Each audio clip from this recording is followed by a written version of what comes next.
Good morning, good afternoon, or good evening. Regardless of whereabouts you're attending from in the world, a very warm welcome to Research Accelerator 2023. If I haven't met you before, my name's Lynn Lavery. I'm the Director of Academic Consulting, and I am your host for the next 3 days, which I am very much looking forward to. I'm going to be learning alongside all of you from the wonderful lineup of guest speakers that we have for this year's conference. We are in our 4th year for Research Accelerator, which is very exciting. And looking at the list of participant names in the group, I'm very excited to see that some of you have been every year for the last 4 years. Also lovely to see our Research Accelerator community out in force today. And we have some new folk joining us as well. So if this is your first experience with Research Accelerator, a particularly warm welcome. You are in for a bit of a treat. There is something very magical happens when this particular community gets together to learn. And I'm quite sure that after the 3 days of the conference, you will not just have some new learning to put in your toolkit for the coming year, but also I suspect you're going to be more than a little bit inspired as we finish off 23 and head into the following year. Now, I am not wanting to take up too much more time, so I'm going to get cracking and introduce the first of our guest speakers, Christina Silver. I'm really delighted to welcome Christina back again this year. Christina also spoke at last year's conference. Since we saw her last year, Christina has been promoted to Associate Professor, and she is also the Director of the Cactus Networking Project at the University of Surrey. She is without a doubt the person that has the most knowledge about qualitative data analysis software. I am always blown away every time I hear Christina speak. And I suspect she's probably had a bit of a busy year this year as, of course, we had AI launch itself on the scene. Imagine there's been a fair bit of Christina to keep on top of. And that's essentially the subject of her presentation today. So she's going to be sharing with us some of the developments that have happened in the AI space, particularly in relation to qualitative data analysis software. So welcome, Christina. It's so lovely to have you back again. Thank you so much. It's a real delight to be here. Thank you very much. As you said, I thoroughly enjoyed last year. Lots of amazing presentations and lots of really great engagements and collaborations and conversations. So thank you very much for inviting me back. I've just shared my first slide, and Lynn will be sharing with you the PDF of my slides so that you can all grab those and have a look at some of the links that are in there. You can see all of my details up there. The best place to connect with me online these days, although you can see that there's lots of places, but the best places are the ones in pink. LinkedIn is probably the place where I'm most active these days. And my Linktree account is where I collate all of my resources around the use of qualitative software, qualitative methods, and all of the bits and pieces I do in various different places. So those are probably the 2 best places. But if you're on any of the other platforms, then you can contact me and get in touch that way. But let's get on and speak straight away to the topic of my session today, which is what's happening in the qualitative AI space and why it matters. So I want to just say a few things about the title. So the first part of the title, what's happening in the qualitative AI space. The short answer, which I think, Lynn, you just alluded to in your lovely introduction, is that a lot is happening in the qualitative AI space right now. And I'm going to be discussing that today by predominantly focusing on generative AI. Okay, and I'm going to speak to 4 particular topics: automated transcription, the use of chatbots, integrations of generative AI into established qualitative software programs, and new generative AI applications which are emerging over the last 12 months or so. So those are going to be my topics around the first part of the title. The second part of the title is why does it matter? Okay, and this is probably for those of us who are interested in methods and quality around what we do in qualitative analysis. This is really, really important. And I'm going to touch on the why it matters bit by speaking about two very broad topics. Are the tools that are emerging around generative AI appropriate for what we need to do in qualitative methods? And that's going to mean that we talk about a lot of different things. And then also, really importantly, how can we as researchers and users of these technologies shape their development? One of the things that's characterized this field, the field of computer-assisted qualitative data analysis, and you can see at the bottom left there of my slides, is the acronym CACDAS, which was developed by my former colleagues and bosses who coined the term CACDAS back in 1994. And these tools have been around for a long time, but also we have been really lucky, I think, in this field that there's been a very open dialogue between the developers of these kinds of tools, of which there are now many, and those of us who are researchers, methodologists, students, users of these tools, and such that we have the possibility of contributing to their development. And I think now in this new generative AI space, that's more important than maybe it's ever been before, that we take some responsibility as the user of these tools to shape their continued development. So those are going to be the main things that I'm going to speak about today. Okay, but first, some terminology. Those of you that have been around in the qualitative methods field for a while will know that the terminology that is used is actually quite diverse and sometimes quite problematic. Sometimes authors are using the same terms to refer to something quite different, and sometimes different terms to refer to the same thing. And I think that it's therefore quite important to just reflect on what we mean by AI. So there are lots and lots of different definitions about artificial intelligence generally. But here's one that I think is fairly clear and succinct and resonates with our particular focus as qualitative researchers in terms of what's happening in this space of qualitative technology. So this comes from the IBM website, actually. At its simplest form, artificial intelligence is a field which combines computer science and robust data sets to enable problem solving. It also encompasses subfields of machine learning and deep learning.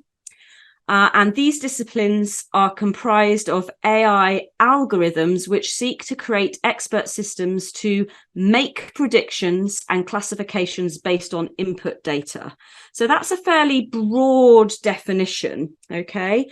And that encompasses what my focus is in this discussion today, but also is a lot wider than that. Okay, so I did want to just make a comment about the idea of this kind of definition being broader than the generative AI tools that I'm actually going to specifically talk about today.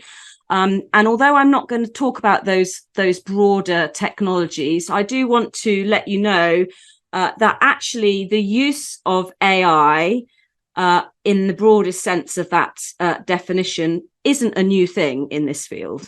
Okay, so back in 2002 was the first intelligent qualitative software program, which was called Qualrus. It's no longer available, but there have been a range of different what can broadly be understood as artificial intelligent capabilities long before what happened about a year ago now, when the generative AI came onto the field. So if you're interested in that broader background, that broader historical context, there's a blog post that I wrote back in May this year, which tracks some of that history and puts what's happening now in that more historical context. So I just wanted to say that because this whole focus on generative AI is best placed within a broader context of the use of computers more generally. But of course, I do want to today talk about generative AI. So let's look at a specific definition of generative AI. because really a big difference from what's happened in the past to what's happening now is what we've seen in the last 12 months or so. So here is a definition from the Financial Times, actually, which is a UK newspaper. And they say that over the past few years, we have taken a gigantic leap forward in our decades-long quest to build intelligent machines, the advent of large language models, or LLM. Okay, so that's really what we've seen in the last 12 months. This technology, they say, which is based on research that tries to model the human brain, has led to a new field known as generative AI, software that can create plausible and sophisticated text, images, and computer code at the level that mimics human ability. And it's the last part of that definition which I think is the most important in terms of our focus on the use of computers to help us with qualitative data analysis, because of course historically qualitative data analysis has always been couched in the idea of the importance of the human interpretation, and now we're seeing that computers are becoming able to do that as well. And so that raises a huge number of issues that we need to consider. Okay, so moving away from the definitions, what I want to spend the time thinking about are a couple of different things.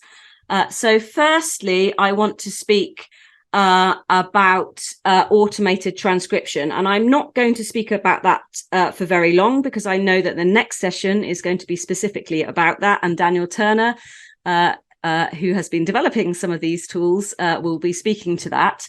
But I did just want to say a little bit about that, which is that there are a plethora of options in terms of automated transcription these days. So there are a number of standalone tools. You'll be aware of many of them, I'm sure. Otter AI, Simon Says, Temi Trint, and many, many more. Even the online version of Microsoft Word 365 now has automated transcription tool within it, and Zoom and Teams can generate automated transcription. So this has really changed quite a lot in the last couple of years, and definitely COVID spurred the development of that technology quite radically, I think. But also we're starting to see automated transcription within already established computer-assisted qualitative data analysis packages. And there are now at least 4 of those tools. I'm sure you're aware of some of these: NVivo, Quirkos, Transana, and MaxQDA, that now have incorporated automated AI-powered transcription within their tools. The way they do that is quite different. Some of them, it's a kind of standalone module. Some of them, it's fully integrated into the software. The technology that they're using to power that is a little bit different. But as I said, I don't really want to preempt the next session. So I'll move on a little bit from the technicality of that, because I'm sure Daniel will be talking about that in more detail. But I do want to just make a comment before I move on to other AI-powered analysis tools about something that I think is really important in terms of methods. So it's true to say that before we had these AI-powered transcription tools, whenever I used to say to people, give me a word or describe to me what transcription feels like, it was always something about how time consuming it was and how boring it was and how I wish someone else would do it for me. Okay. And it's true that transcription used to take a long time when we had to do it manually. And it used to be the case that automated transcription, until a few years ago, was pretty inaccurate. Okay, so it used to be the case, I said, until I don't know how long ago, but until about 5 or 6 years ago, I used to say the time it takes to correct the automated transcripts, you might as well have done it yourself. But that has definitely changed. That's no longer the case. If you're interested in a verbatim transcript, it will generate it pretty accurately, pretty minimal changes needed in terms of accuracy. But we do have to reflect a little bit on what we need in a transcript, because actually transcription is an analytic act, and not all of what we need is to do with just what has been said. So sometimes we're interested in the intonation, how things are being said, the non-verbal stuff that's going on. And therefore, this idea that the AI-powered transcription is going to save us loads of time, yes, absolutely, but only if it's the verbatim transcript that we really need. And if we're doing conversational analysis or we're interested in any kind of non-verbal interaction, that's not really going to be where we need our time spent. So I just want to kind of hold back a little bit on that and just allow us to think a little bit when we are generating transcripts about what is it that we actually need in a transcript. And it may not only be what is said that is what we need. And it's very easy to just fall into the, oh, well, I can get this transcript done really quickly and I don't have to think about that anymore, without actually seeing what we might lose by that. But the other side of the coin, and I'm sure Daniel will talk about this because I've heard him talk about it before, is that also this unlocks a whole load of new data that we may not have considered as data before we had these AI powered tools. So I'll leave that there and let Daniel pick that up, as I'm sure he can much more eloquently speak to it than I can. Okay, so let's move away from AI powered transcription and think about some other tools. So the first thing is the use of chatbots for qualitative analysis. And what I'm talking about here is all of the, sorry, that went a bit quick, is all of the open AI powered tools that we saw come onto the main public market about 12 months ago. So talking about ChatGPT, Bard, and all of the other kinds of tools which developed from those large language models. And there are a number of applications of how this is being used. For example, one of the early ones, this is an article by Mellon, which was and colleagues, which was published actually quite a long time before ChatGPT became available, when they were using large language models to help them analyze open-ended survey responses and taking quite a quantitative approach to that. So transforming the open-ended free text responses that we might think of as qualitative into quantitative numeric data, and then looking at that. So that's something that's happened. And then very quickly after OpenAI made ChatGPT available, we saw various qualitative researchers start to think about how we can use these tools in our process. And Philip Adu was talking about in a YouTube video fairly early on about thinking about summarization. So using ChatGPT to summarize qualitative data as a kind of precursor to analysis fairly early on. And initially, the focus was very much on how we can use these tools to summarize data. So that might be something to look at if you're interested in the developments of these things over the last 12 months or so. And then Andreas Müller, who's also working quite extensively in this field quite recently, was talking about how we can use ChatGPT to help us generate ideas for coding, as well as summarizing data. So fairly quickly, researchers in our field of qualitative and mixed methods analysis were starting to see a range of different potential applications for the use of ChatGPT.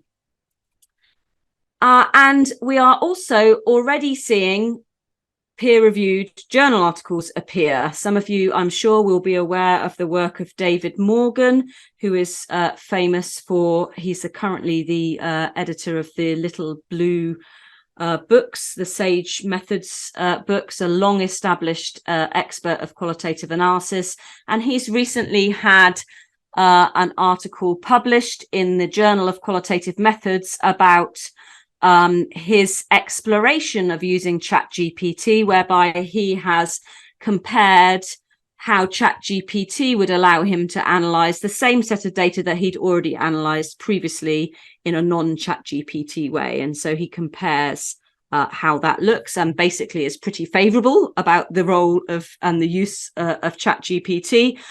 And as some of you might be aware, myself and colleagues have recently hosted a two-part symposium on the use of AI in qualitative analysis. And David Morgan gave a presentation at the second part of that symposium, which happened last Friday, actually, just a few days ago, where he recounts those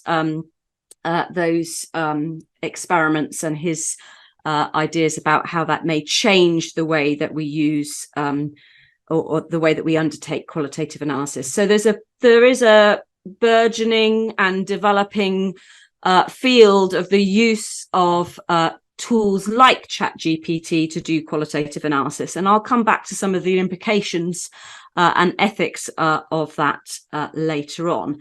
But that's just one strand of what's happened in the last 12 months.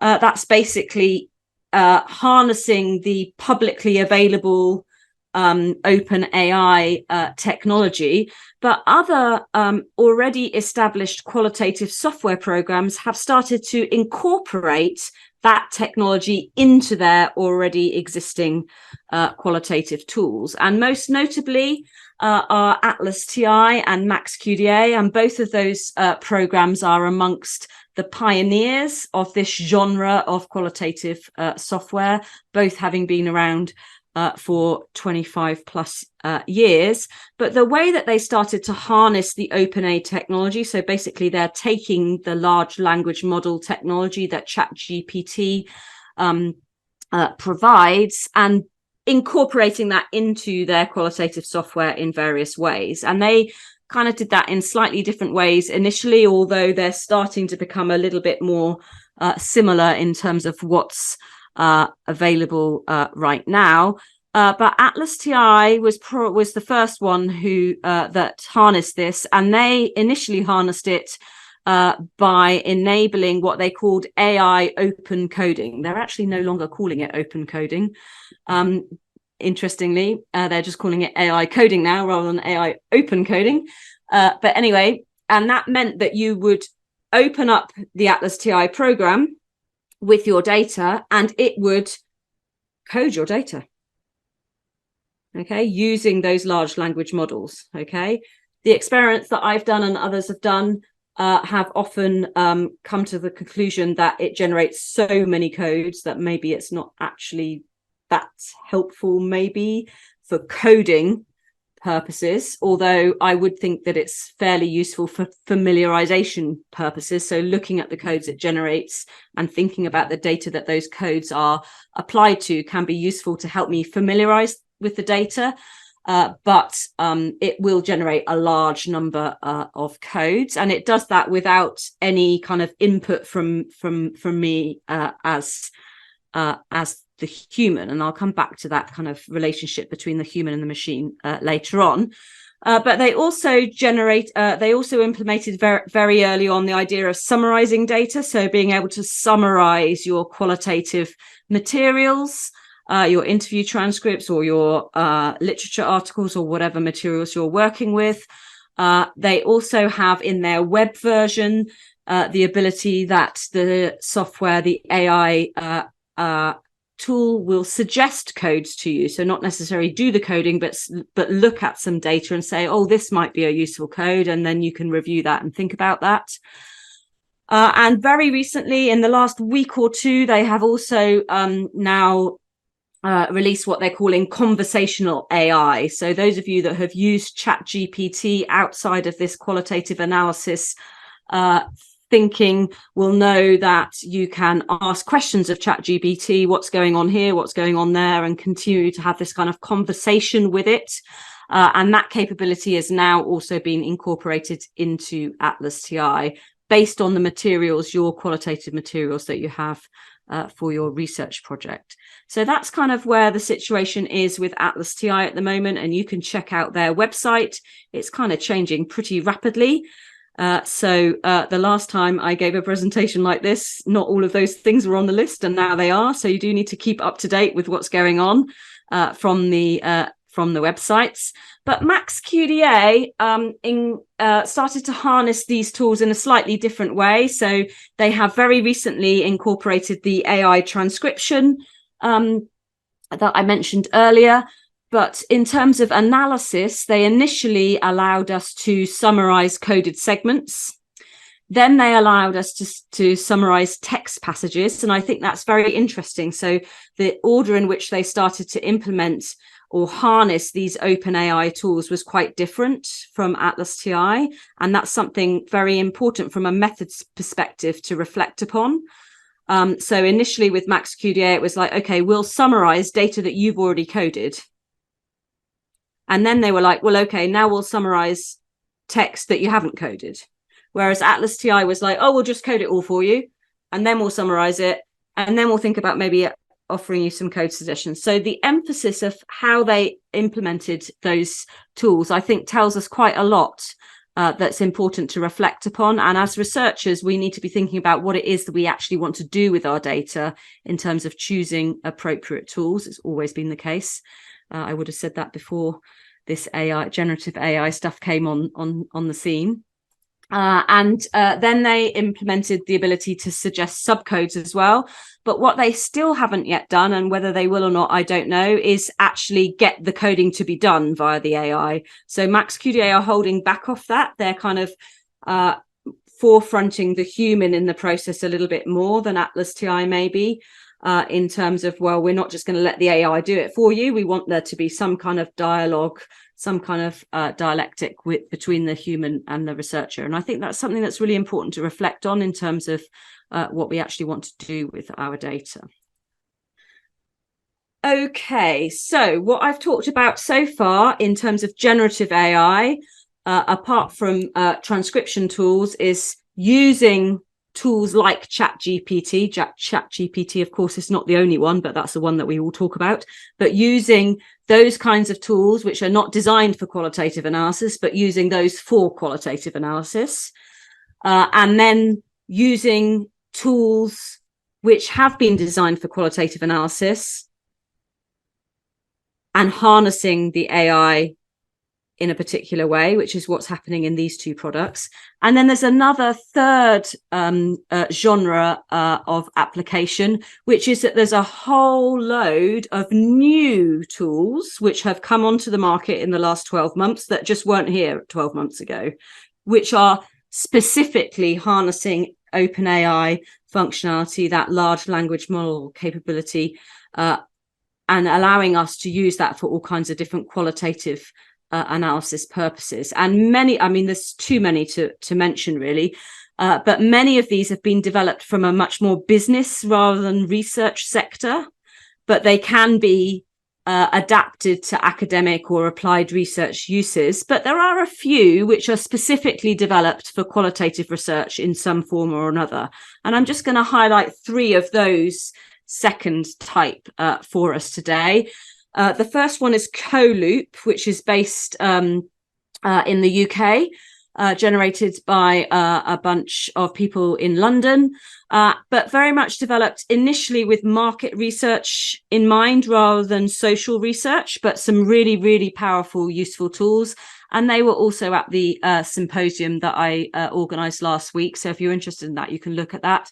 Then there's a tool called AI Lies, which was developed by researchers at MIT, the Massachusetts Institute of Technology in the USA. So that's coming from a research context, okay, but enabling similar things.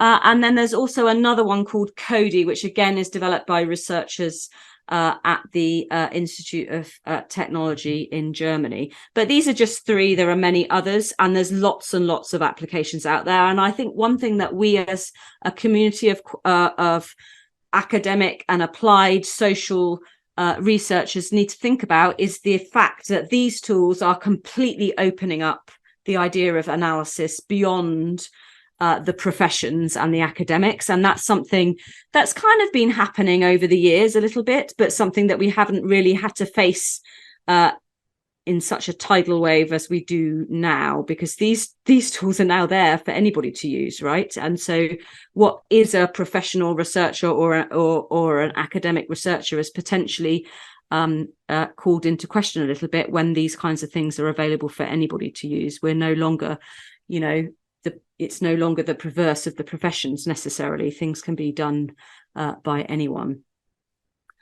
Okay, so that's a little bit about the tools themselves. So I wanted to move on now to probably what's very high on the agenda for many of you, which is, well, okay, what does this all mean? Okay, what are the implications of these developments on what we do and how we do it and why we do it, and to what end we do it? And I want to think about that in terms of just questioning the extent to which these tools are appropriate to what we do. And I'm going to speak to that by picking that apart by, first of all, thinking about what are they good for, what are they useful for or not, and then thinking about the really important issue, which is the ethics of the use of these tools, okay, which I'm sure many of you have been thinking about in the background. But I also want to talk a little bit about how we can shape their development, because as I mentioned earlier, that kind of dialectic between what researchers are doing and what developers develop is something that has been characteristic of this field for the last 30 years, and something that we now have even more responsibility as researchers to contribute to. And just to kind of bring that to life, there was a presentation by Silvana de Gregorio, who I'm sure some of you will know. She's been around in this field longer than I have. She's an expert in the use of qualitative software. She now works for Lumivero, who develop NVivo. And she gave a presentation at their conference back in September, which I attended, about how important it is that disruptions like the rise of generative AI for us qualitative methodologists or qualitative researchers, how important it is that we harness these disruptions rather than resist them. And I wrote a blog post and generated this visualization based on Silvana's presentation, and the blog post is on the NVivo website, the Lumivero website. But Silvana was talking about how there have been many disruptions in our field over the years. This is not the first one. There have been many others, and how it's really important that we reflect on those disruptions and how actually those disruptions move things on, as well as being something that some of us may initially think of as being problematic. They actually move things on. So she will use the example of the tape recorder as being a massively transformative technological development, which to us now feels like nothing very much, right? But back in the day, when we suddenly had tape recorders, that completely transformed the way that we went about doing qualitative analysis. And what we're now seeing with generative AI is just another one of those big movements. So I would highly recommend that you check out her work on that area. Okay, so that's the first thing I wanted to say. Let's speak about it in a little bit more detail. And I mentioned earlier the idea that these kinds of tools can potentially have a number of different uses. And again, there's a blog post that I've written around some of these things. The first one is familiarization.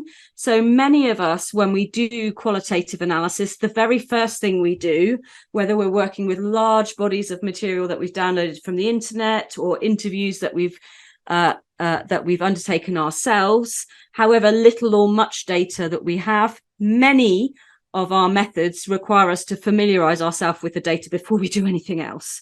And if AI can do anything, it can do that. Absolutely, it can do that. Summarizing, generating ideas for codes, all of that stuff I mentioned before is all about familiarization. And if I just run my data through these AI tools and do nothing else, and then continue doing my analysis process in the way that I've done previously, even that would be helpful, I think. So at the base level, I think this definitely helps us to familiarize with our data quickly and in a huge amount of depth. And for me, that's a really important benefit.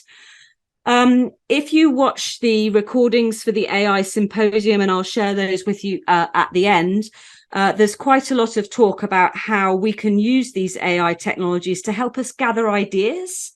not just about analysing the data, but about setting up our project in the first place. What kind of theoretical models or concepts or other stuff has been done in this field that might help us think about our data in a slightly different way? So the idea of these generative AI tools goes far and beyond potentially the analytic techniques that we might use to actually understand or interpret our data. And I think that's something that I have been thinking about more just in recent weeks, since I've been hearing those who contributed to that symposium talk about how they've been using the software, that it's not just about looking at the data I've got and analysing that data, but much broader than that, thinking about setting up projects and those sorts of things as well. And then there's that idea about code book development. So whether or not I think that the AI is generating too many codes or not the most useful codes or not the codes I might generate myself, just having some ideas about codes and coding and how codes might be structured is something that can be contributing to my process. So again, whether or not I use all of that directly or not, just the idea that I can quickly generate some ideas that may inform that process can potentially be useful in some situations. And then finally, this idea about sense checking. So maybe later on in the process, asking the AI various questions or getting it to summarize, seeing the results of those kinds of questionings from the AI allows me to think, oh, I didn't think about that. What do I think about that? And kind of collaborative sense checking idea is something else that many people are starting to see as being a key benefit of these tools in our qualitative analysis field. Having said that, what you always hear is this: it's going to make things quicker. Now, maybe that's what we all want. Maybe that's not what we all want. I mean, many of us might say, well, qualitative data analysis is a slow, thoughtful, interpretive process, and maybe I don't want it to be quicker. I don't know. That's a question that you would have to ask yourself. But that may also be determined by the nature of the project that you're doing and all of that other stuff. But that's what you see. That's the marketing side of these tools, is it's going to save you loads of time, okay, but we have to consider about whether that's what we want. But for me, is it really going to improve the quality of what I'm doing? That's for me where the big question is, right? Because okay, maybe I can do things quicker, but if I'm doing things quicker but worse, that's no good, right? So quality is always going to be really, really important. So to speak to those things, there's a whole bunch of things I could say. So I want to talk a little bit about different types of qualitative research. I want to talk about the relevant units to which generating insight from is relevant. The importance of considering when assistance happens, I think, is really important. The kinds of intelligence that are needed or required in qualitative data analysis, I think, is a really important aspect of quality. How transparent the tools are. Do we know exactly what they're doing and how they're doing it? And is that important? I would say yes. And the ethics and potential dangers of these things. So I just want to touch on each of these very briefly. So first of all, what kind or type of qualitative research are you doing? And the first thing to say is that qualitative research is not homogeneous, okay? People are doing a massive range of different things. And this idea that all qualitative researchers are concerned with certain things or other things really just isn't true. There's a massive range of what we do. So therefore, the diversity in what we do, what we work with, our techniques, and what we need out of our analysis will affect the answers to all of those questions. Okay, so just to bring this to life, and I'm not going to talk about this for very long, but if you're sitting on the purest end of the methodological spectrum, okay, when you are in what is often called the qualitative research space, okay, you may be into the ideas epistemologically and ontologically around interpretivism, constructivism. You're interested in the contextual, the subjective. You want to deeply immerse yourself in the data, all that kind of stuff, that purist end of the spectrum. Then you may be less keen on these kinds of tools because you want to do the interpretation yourself. But that's just one space in which qualitative research happens. There is also qualitative research happening all the way across this spectrum. So on the positivist end of this spectrum, people are quantifying qualitative data all the time, okay?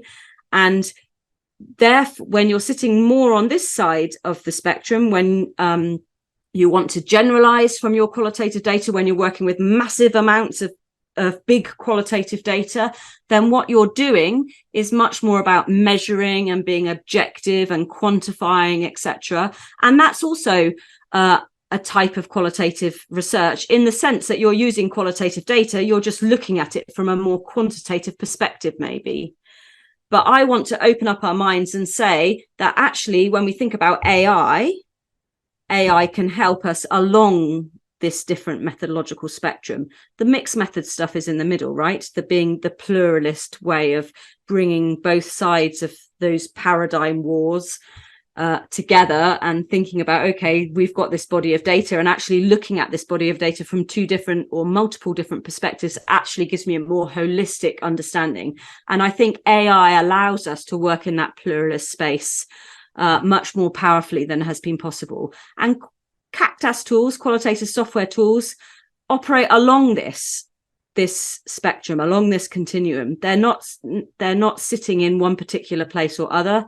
Some tools sit more in one place than the other, etc., depending on their developmental perspective. But it's not the case that all qualitative research sits on this purist end of the qualitative spectrum, although some people might suggest it does. It's not like that. Yeah, it's happening across this spectrum, and AI, I think, opens up our thinking about that a little bit more, which I think is a good thing personally. Okay, units of insight. When the AI does its thing, it has to do its thing on a bit of data. Okay, it has to decide what is the bit of data that it's going to do its thing on, summarize or suggest a code from, or whatever it might be. So that bit of data is what I would call a unit of data or a unit of meaning. And whether that's a sentence or a paragraph or something else is a really, really important consideration. So understanding how that works with your tool is really, really important in terms of what's going on. Okay, and it's also thinking about what is the coherent unit of data. And that's not always the same. It's not always a sentence. It's not always a paragraph. It's not always a bit of discussion. It will vary according to the data that you're working with and what your research questions are. And so therefore, we need to think very carefully about this, especially when we're working with kind of conversational type tools in terms of what it's bringing us back, what's it's looking at to give us the answer to our questions, and what's it giving us back. And I think that there hasn't been enough consideration about that in this space so far. So, for example, if I was doing a classic content analysis, I would be interested in individual words and phrases, nothing else. If I'm doing a conversational analysis, I'm interested in the turn taking between the two or more people who are having a conversation. The unit of meaning, the unit of data, varies significantly across qualitative projects. And that's something that we need to think about very carefully when we're using these kinds of technologies. The second thing is to do with when the assistance happens. So I think I sort of alluded to this when I talked about the differences in how Atlas TI and Max QDA had implemented the OpenAI tools. Okay, so some of these tools, they're providing their assistance first, and then you as a human look at that, and then you correct it to adjust it. And sometimes the human does the coding or the analysis first, and then you put it to the AI, and it then maybe suggests something else or summarizes it, and then you say, oh, that's an additional useful thing. So the order in which the human and the machine do their thing, I think, is a really significant and important thing to consider. And Discover Text, which is not harnessing generative AI, but it's been around for a long time before. It's using machine learning. Basically, the idea in Discover Text is that you oscillate between the human and the machine. So it's not one then the other, but it's a continual backwards and forwards between the two. So this is going back to the pre-generative AI functionality of machine learning, when basically the idea is that teams, not just one, but teams of human code some material. And then one or more of those humans adjudicates the coding of all of those humans to say this is the correct coding in the context of the research question. Okay, so teams of researchers is then adjudicated by the lead researcher or whatever. And then the machine takes that and applies that to a larger body of data. And then the human looks at what the machine does and said, no, machine, you did that wrong. It needs to be like this. And it's a continual oscillation, learning by the machine and the human to go through this process. And this is not generative AI. This is machine learning, which has been around for a long time. And I think thinking about that relationship between the human and the machine is a really, really important thing that we need to really get to grips with this new generative AI stuff. Okay, I'm aware I'm running a little bit out of time, but I'm just going to keep going if that's okay, Lynn. Yeah, got a thumbs up from Lynn. Okay, what kind of intelligence do we want? I've got my red circles up here already. Sorry, I'm not very good at animating my slides by the looks of it. Okay, I went to a presentation by the headmaster of my daughter's school a while ago, maybe 6 months ago. She's 12. And obviously at schools, there's lots of concern about AI and how are we going to handle this whole AI thing with our young people. And he talked about how they as a school were thinking about all of these things. And he said something to me which really got me thinking. And he said that at the forefront of the school's approach was that what they wanted to encourage in the pupils was emotional intelligence rather than artificial intelligence. So equipping them with the emotional intelligence to how to navigate these new technologies. And that really got me thinking, not just about whether I thought that was a good thing that he should be teaching my daughter, but that got me to think, okay, what do I want as a qualitative researcher? What kind of intelligence do I want as a qualitative researcher? And what I want is interpretive intelligence as a qualitative researcher. I want these kinds of tools to help me with my interpretation. And so that's the kind of frame, the kind of lens through which I'm now looking at all of these kinds of tools. And some of them I think help more with that than others, but that's for each of us to make our own decisions about, because the nature of what we're all doing is so different. But really, it sparked in me the importance of that acronym. So at the bottom left of my slides, I've got that acronym, CACTAS, Computer Assisted Qualitative Data Analysis. And the most important word in that acronym is the word assisted. And it always has been, right back 25, 30 years, almost 30 years ago, next year it will be, that acronym was developed by Nigel Fielding and Ray Lee. And it's always been the assistance part of that acronym, which is the important bit. Yeah, the fact that the computer assists us, it doesn't replace anything, it assists us, and we are always, as humans, the ones that make the choice about how and whether we incorporate or make use of that. And that point by that headmaster about what kind of intelligence is it that we're trying to foster in your children really got me thinking, what kind of intelligence do I want from the software? And I think that's not an insignificant thing to reflect upon, because it relates to this point, which is how transparent are these tools? What's going on under the hood?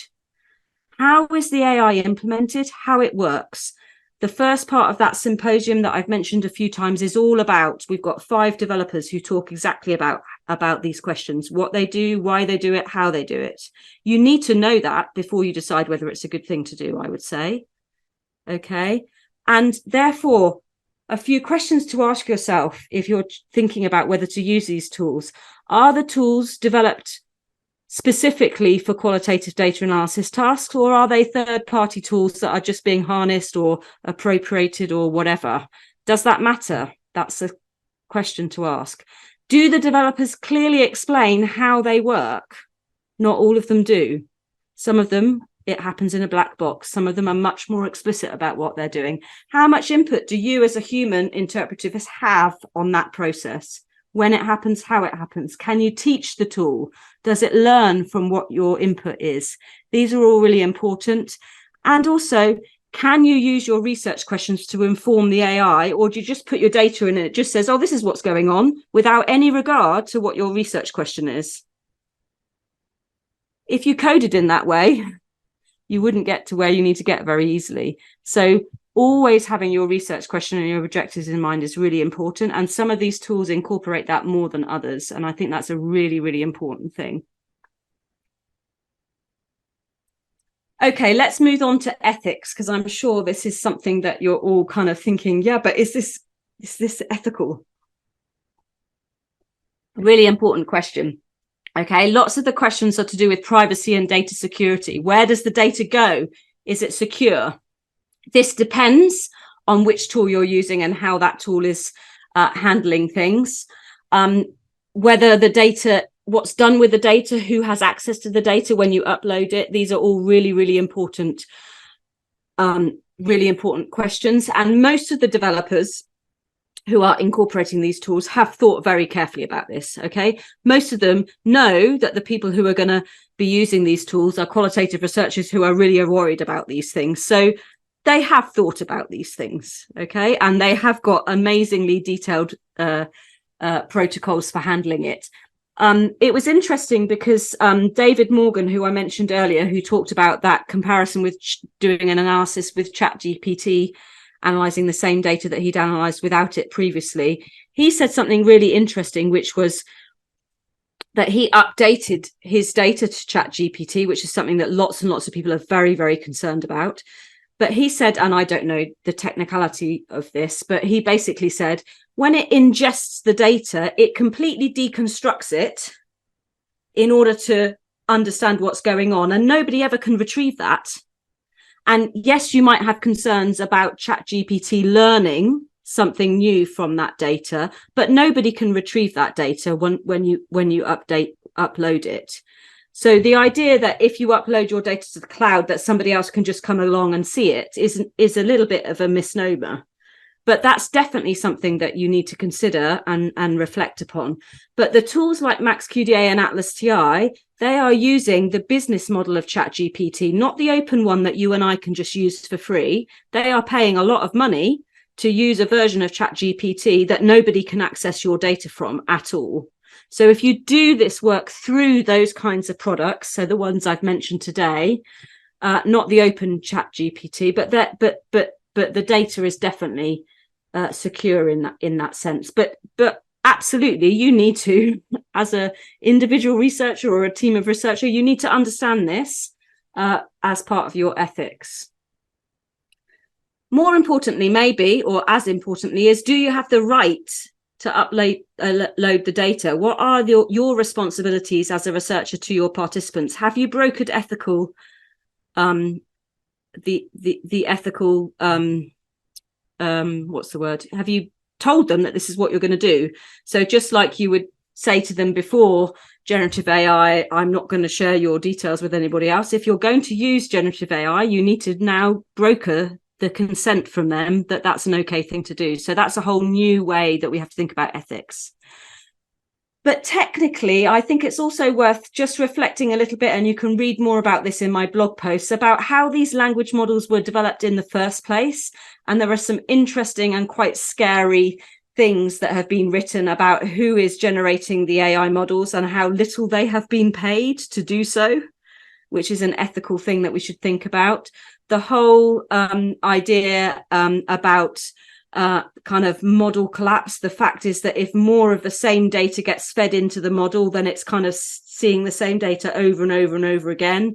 That sorts of things. There's all kinds of technical issues that we ought to be considering, which are ethical considerations beyond the privacy of our qualitative data, which I think we need to engage in. And then a couple of last things, just 2 more slides, Lynn, and then I am going to stop. Methodologically, is it valid if we use AI? So I asked this question of David Morgan last Friday, who has successfully published an article about his use of AI for qualitative analysis. And I said, you know, was it easy to get that published? And he said, yeah, but I'm talking about the methodological implications of using it rather than actually saying, here's a new project I've done using AI, which is a different thing from let's talk about the methods about whether it's a good thing to do or not. So we will have to see about how journals and other publishers are thinking about these things, and using AI for the kind of work that we've done more manually recently is going to be seen as a valid thing to do. I don't know if I think probably in the end it will be, but there may be a little bit of transition that needs to happen there. But also this idea of machines taking over. When this genre of software first came on the field of 30 odd years ago, lots and lots of people were really worried that NVivo or MaxQDA or whatever would take over and do the analysis for us. And I've spent most of the years of my career saying, no, it's not doing it for you. But that is changing now, right? And it is now going to be the case that the software or the AI can do it for us. And that has a number of risks. And for me, this idea of what I call qualitative deep fake is the major thing, is that we could potentially be in a situation when an AI has done a literature review by summarizing all the literature in the field, okay, and developed the idea of what the problem that we need to be researching is doing, that the AI will collect the data for us by using chatbots to interview people or whatever. And then that data is then analyzed by AI without any human intervention. And then the whole thing happens without any human intervention. And that is the major risk. So we as researchers have to think about these things and think about what we do in order to ensure that that dialectic between the human and the machine is what happens to make the process a useful thing, rather than that kind of risk of qualitative deepfake. And the last thing I'll say is that last Friday we had a discussion about, is coding dead? So we have all spent many years coding, those of us who've been doing this for a long time.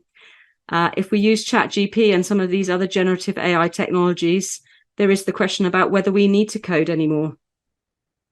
And that's a big, big question for us as a field. And I don't have the answer, but some people are saying coding's now obsolete. We don't need to code anymore. And other people are like, I can't let go of coding. And it will be super, super, super interesting, I think, to see what happens. And I think in the next 5 years, we'll know the answer to that question. Okay, that's the end. There's loads more in 6 hours worth of symposium on qualitative AI.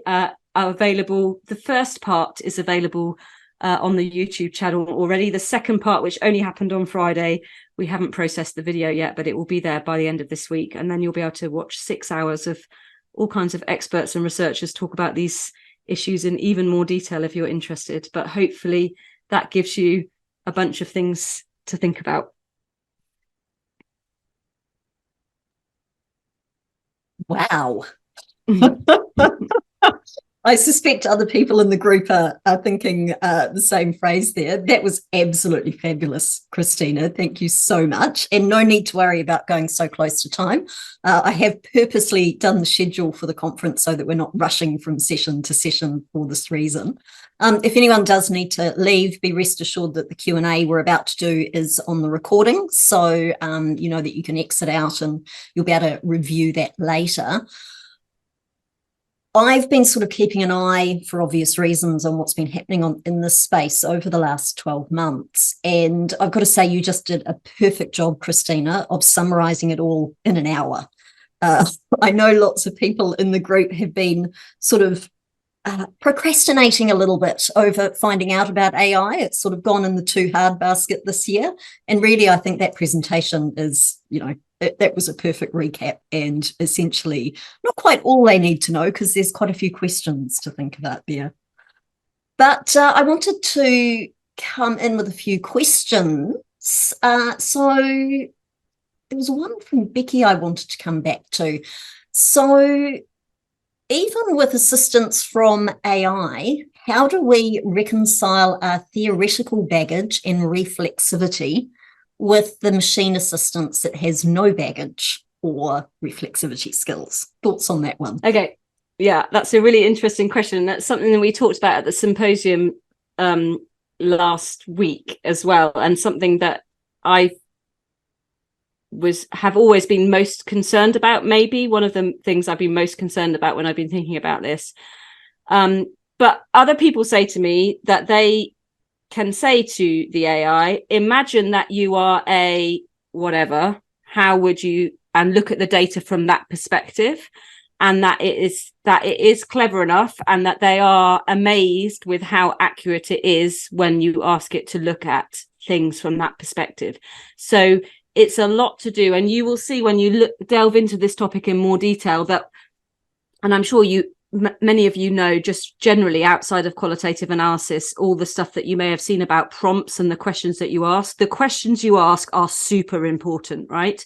So the questions that you ask when you're using the conversational AI, it's all about asking those questions in such a way that you are going to be focusing what it's looking for in giving its answer back around that. And also that you then say, well, no, that's not a good enough answer, that's not what I meant, or no, you're wrong, what I mean is this. And so that whole conversational AI piece, I think, is really important. And I think that goes back to what I said earlier about about the research questions. So one of the things I was most worried about when I first started playing with these tools, right when they became available, was, yeah, but you can tell me all of this stuff, but this is my research question, and this, what you're telling me, doesn't relate to what I actually want to know. So it's about crafting the way that we ask those questions, or that we point the questions and to the AI. That's really, really important. And I think that that's going to develop more. I mean, that's going to get better, but it's already pretty good. Lots of people have said in the symposium in the last couple of weeks that they were really impressed with that. So there's one bunch of researchers who basically said, if I say, oh, imagine I'm an anthropologist, what would you think about this? It comes back with a different answer when you say, imagine that I'm something else, and so I think it's a really important consideration, but it's to do with how you question the data, which is why that whole here's the data, just code it for me thing is potentially more problematic than, okay, look at this data from this perspective. And some of these tools, you can put your research objectives and your project brief in at the front, and front end, and it looks at that and it uses that to inform what it gives you back. Yeah, that thought of here's my data, code it for me. I think you and I can see Anuja and Daniel are both in the Zoom room as well. The four of us have seen more than our fair share of projects where a human researcher has exploded codes all over the place. I can only imagine how that would end up with an AI tool. Just following up on that, though, in terms of, reflexivity, etc., and Becky's earlier question, she just posted a follow-up there around, so we can use the prompts to query it, and we can ask it to look for a particular perspective, but there has been some sort of documented or acknowledged bias in some of the AI generative models. I know Daniel's mentioning that on his slides later. What are your thoughts on that as a potential issue? So I think the main thing I would say to that is it's to do with whether you see this generative AI as a replacement or an addendum to what you're doing as a human researcher. And for me, it's only ever an addition to how I may interpret the data. So at the moment, I mean, I don't know what's going to happen in the next 10 years, but I can see the more I've delved into it, the more or the less worried I've been about all of these issues than I was when I first started looking into it. So that's one thing to say. The reflexivity issue, I think, is a really important thing, because if we see ourselves, if you're in that purest end of the qualitative spectrum, then you see yourself as a researcher, as the instrument of research, and therefore all of the perspectives that you bring to your research are part of it. If you sit in that space, then probably this is not the kind of technology that you're going to draw upon very much. And that's fine. And I don't think that kind of space is going to disappear just because we have this new tool. Yeah. Just like, I say to people all the time, I still use highlighter pens just because I'm using software. So I don't think it's an either or. I think it's a and thing. There are certain situations when this can add something to my research, but not always.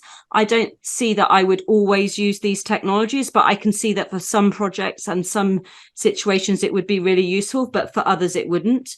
And that's what I meant by showing that. I mean, I could have talked about that spectrum slide for 2 hours, but what we do is so varied, and so the answer to all of these questions are dependent on where you sit in that space, and that's okay. It's not like, oh, we should all be using AI or none of us should ever use AI. That's never been the issue. It's about appropriate uses of these tools in the context of what you're doing, and for some of us it's not appropriate, and for some of us it is.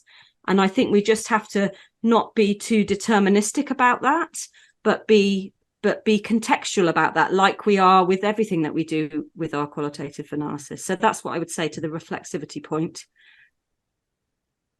Fabulous. Now I'm trying not to get too distracted by other questions coming in the chat. Are you okay for another few minutes, Christina? Yeah, sure. So earlier on, I'm just scrolling up to find Christine's question. Christine's had to leave, but I thought we'd get her question on the recording. Could you talk a little bit about how AI could be used to help think about different theoretical frameworks that you might bring to your data? Okay, so I haven't done very much with this myself, but one of the researcher presentations that was given last Friday at the symposium was from a market research outfit, Ipsos. Some of you may have heard of Ipsos. They're a global market research company, and their ethnography section. So they do lots of video ethnographies and stuff. And they were talking about how they use AI. They've got their own, it's essentially ChatGPT, but it's their own thing that they've developed in-house, and it's completely firewalled. So they're not, uploading data outside of their own organization. But they will use that technology throughout the whole process of the project. And actually, they're not using it for the actual analysis bit. They're using it basically for all of the other bits, apart from the analysis bit, which is really interesting. But they will, so they're doing market research essentially. So you might need, you need to transfer this to more academic or social or applied research. But I think it's an interesting thing to consider. So a client will come to them and say, we need to know what our customers think about this. And they will then go to their AI and say, okay, this is the objective. Can you tell me what theoretical frameworks from this perspective or not necessarily this perspective, but in this field or that field might be relevant frameworks to think about? And the AI will come back, well, you could think about this, or you could think about this, and you could think about this. And then they have this whole, oh, no, that's not really a good framework. Let's think about this. So they're using it to open up their minds rather than to replace anything. They're just, they've already got their own ideas from the experience that they've got of doing research, doing market research in that field before. And they're just using the AI to sense check, to make sure they haven't forgotten anything. So the AI will come back and say, oh, well, this is this theoretical framework and it has these aspects, and give you the links and all of that kind of stuff. So it's more about opening up your mind rather than telling you that it needs to be done in this way or the other way. And I think for me, that was quite an illuminating way of thinking about it. But in terms of analysis, they're still doing their analysis how they've always done their analysis. And then when they've done their analysis, they put it into the AI and say, this is what we've done. Have you got any other things that you might think we could add to this? So they're using it to sense check rather than to replace any aspect of the process. So it's almost like, and the way they talk about it is it's like another colleague, you know. So rather than working just a couple of them together, it's like you've got 3 or 4 or 5 different people in the room who are just throwing different ideas in, but you then, as the main researcher, then take those or don't take them. So I think that's quite an interesting thing to think about in terms of collaboration as well as anything else. Nice. Thank you. And I'm going to just finish off with a super quick question, which I've got some thoughts on, and I'll get yours also, Christina. Fiona's just asked, if you didn't mention the use of AI in your original participant consent form, does that mean you shouldn't really be using it? I certainly wouldn't feel comfortable using it unless I had told participants. What are your thoughts on that, Christina? I would agree with you completely, Lynn. I think if you're going to be using it, you need to be open about using that, not just to your participants, but also in the articles and the outputs that you write. And that's the thing that's going to be interesting in terms of what the point I made about how valid is all of this. I guess, I mean, I don't know, but I guess many of us are working in academic contexts here, right? So, you know, we have yet to see how the academic journals and other publishers are going to respond to this kind of thing. But totally out of the question is using these tools and not telling anyone that you've used them. I mean, that's definitely unethical, right? Definitely. Totally. So yes, we have to ask our participants, and then we have to tell the people who are reading our outputs that we've used it too. I mean, absolutely. Yeah. And I think as well, you know, always going back to, which you mentioned earlier, Christina, going back to your local ethics committee and checking if you're ever unsure is a great idea as well. But I am conscious of time. I had a funny feeling there'd be a few questions following that session. So thank you for staying on a little bit later, Christina.